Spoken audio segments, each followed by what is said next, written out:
God help you make it to the end of this. I don't have much breath. I am 82 years old. I've been sitting in this nursing home in a small town out in the country for 3 years now. And my children, they haven't come to see me for exactly 9 months.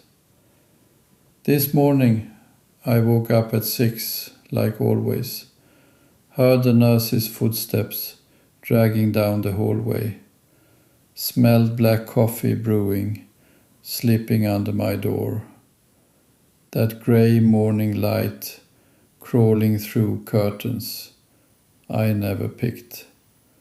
That's how my day begins, quiet, waiting out there. In the mornings, sometimes I hear an old radio in the common room, low gospel, a preacher's voice, someone talking about Sunday service, and I just sit there remembering our kitchen table, toast on a plate, coffee poured slow, the spoon tapping the glass. Let me tell you something, might rub you wrong, but you ought to hear it. Because what I learned in these 9 months would have changed everything if I'd understood it at 40. I spent 60 years believing things, thought a child's love was guaranteed, thought working hard would mean a full table in old age, people nearby, bread, beans, Sunday talk. Thought time would always be there, that there'd be a later for the important talks. Thought if I did everything right, life would hand it back. Thought being a good provider meant being a good father.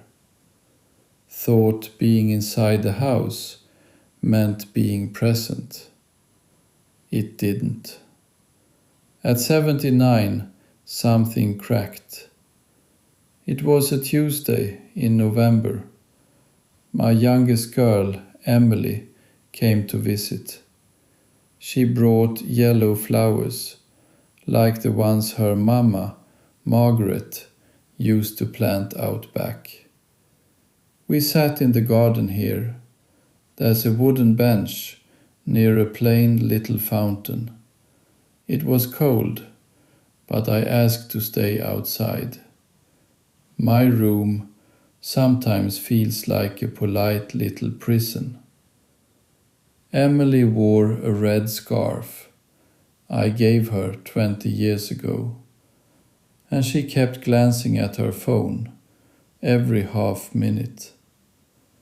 I tried to tell her about a dream. In the dream, Margaret was young again, telling me to wait in a place I didn't know. I wanted to share that with my daughter, but after 22 minutes, I counted them, every one. She said, "Dad, I've got to go." Kissed my forehead, that quick kind of kiss from someone who thinks time never runs out. Said, "I'll see you soon." It's been 9 months. She hasn't come back. I sat there, watching her car disappear down the street. The flowers wilted in 3 days. And right then, I understood. I was looking at myself, because I did the same thing to my father 45 years ago. Same hurry, same excuses, same "I'll be back soon," turning into months. Let me tell you the biggest lie. When I have more time, when this project's done, when the kids are older, when I retire, when the house is paid off, when things settle down. I said that for 35 years. I'd say, when I get that promotion, I'll take Margaret to see the ocean. I'd say, when the boys finish college, I'll visit my folks properly. I'd say, when I retire, I'll go fishing with my friend David. I'd say, when I feel secure, I'll tell Margaret what she means to me.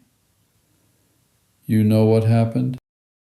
Margaret died one April morning. I was at a meeting. I can't even remember what for. By the time I reached the hospital, it was too late. Her hand was still warm, but her eyes, they weren't looking at me anymore. My parents passed, waiting. My mama called every Sunday. I answered fast, thinking about Monday. My daddy asked me to visit the month before he died. I said, next weekend. I didn't go. And David, my friend, he passed 2 years ago. We never went fishing, not once. Had the rods, had the plan, just kept postponing. Before I go on, if you can, subscribe to the channel. Turn on the little bell. God bless you. That's all. Nothing fancy. Now, think with me. It's like climbing a ladder for 40 years, reaching the top, tired, proud, and realizing the ladder was leaning on the wrong wall.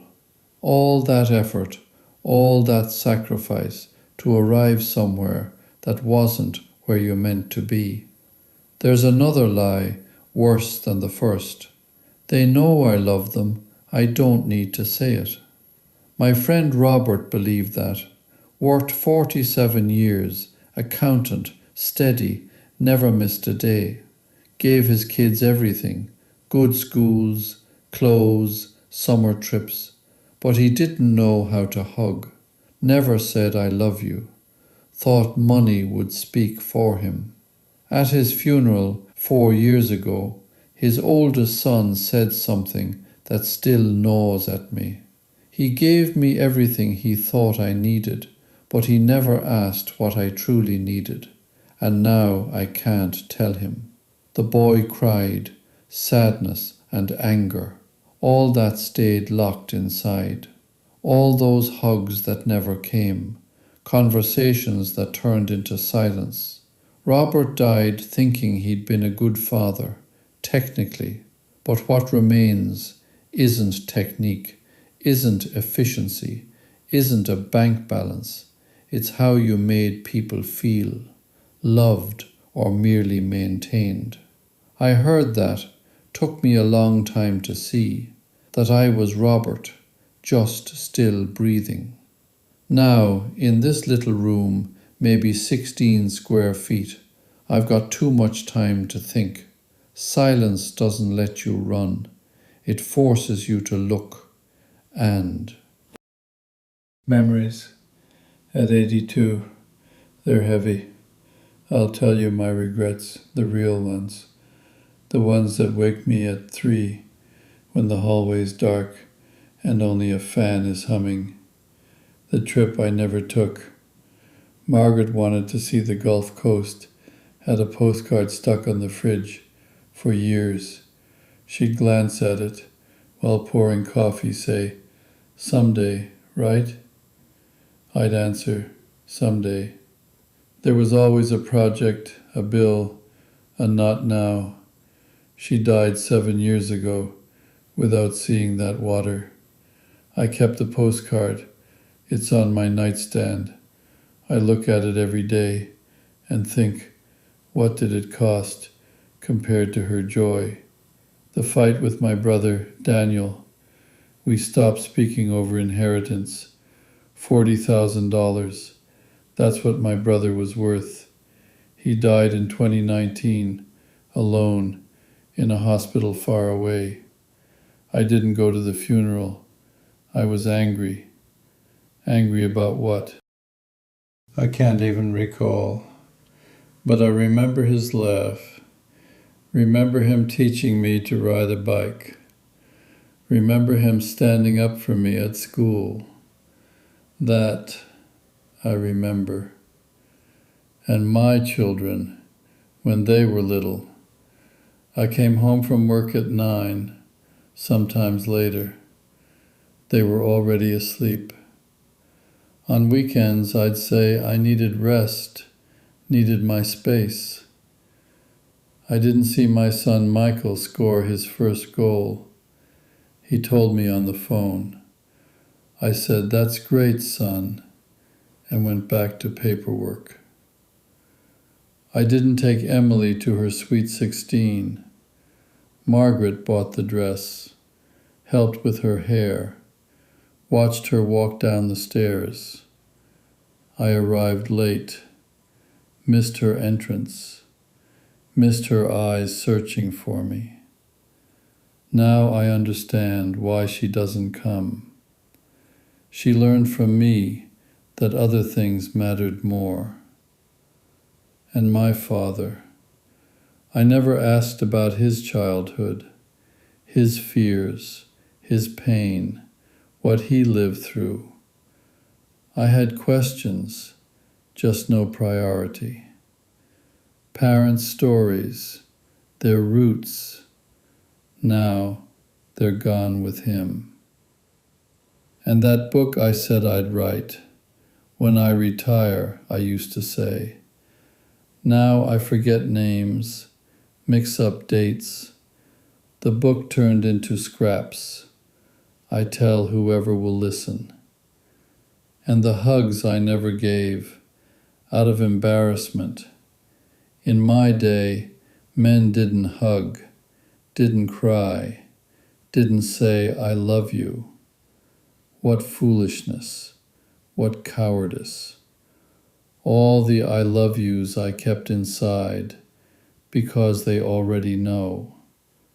They don't. Nobody knows until they hear it. What's left from all this is certainty. Regret weighs more than any risk. It's a suitcase, getting heavier each year, and I don't have the strength. After Emily stopped coming, I woke up. Not anger, awakening. I started writing letters, one each week, to my children, to friends, to anyone I hurt. I don't expect replies. I write because what remains are words, and I want to leave words of love, not silence. I began talking to the others here, used to avoid them, scared of it. Now I seek them out. Miss Evelyn, 89, retired school teacher, tells stories of students, chalk dust, notebooks. Mr. Frank Carpenter shows pictures of tables, cabinets, things he built. Everyone has a story, and looking someone in the eye means more than television. I stopped watching the news. 3 hours of tragedy, politics, distant noise. Now I read poetry, Robert Frost, Emily Dickinson. Verses keep me company. I forgave my children for not visiting, forgave myself for not visiting when it was my turn, forgave my brother, even if late, forgave my father for his silences, forgave Margaret for leaving before I improved. Bitterness turns to poison, and I don't have time for poison. I call Michael every Sunday. Sometimes he answers, sometimes not. When he does, I ask about his life, his kids, his job, and I listen. I truly listen, and I say, I love you, out loud. To the nurse, to the janitor, to the man down the hall who forgets my name. Doesn't matter. He smiles. That's enough, because what remains isn't what I receive, it's what I give. And now I ask you, honestly, if you died tomorrow, would you be at peace?